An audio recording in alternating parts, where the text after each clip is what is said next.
أهلا ومرحبا بكم متابعي قناة ستارز في فيديو جديد. ما تنسوش أصدقائي دعمنا بالاشتراك في القناة وتفعيل الجرس باش يوصلكم جديد معنا، ومرحبا بكل تفاعلاتكم في التعليقات.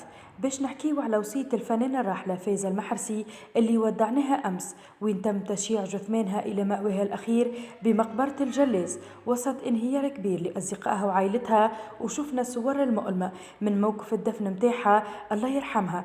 كشف الهادي زعيم أولا على السبب الحقيقي لوفاة الفنانة فايزة المحرسي، قال إنه خسرنا الأخت فايزة المحرسي جراء تشخيص خاطئ من الأطباء وقت تعرضها إلى الحادث المنزلي، وصفت لها أدوية غالطة، وبعد تعكر حالتها الصحية صار التشخيص المعمق، لكن للأسف حالتها صعبت برشا، ورغم أنها كانت قوية لمواجهة المرض لم تستطع الانتصار عليه.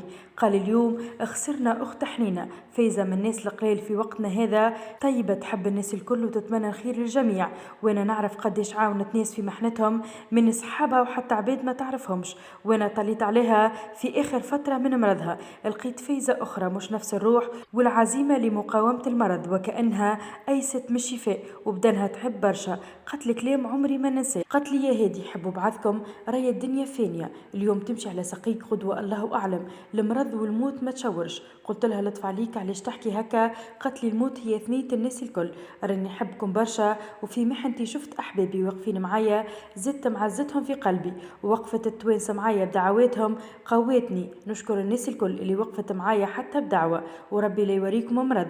رحم الله فنانتنا العزيزة فايزة المحرسي في جنة الخلد إن شاء الله.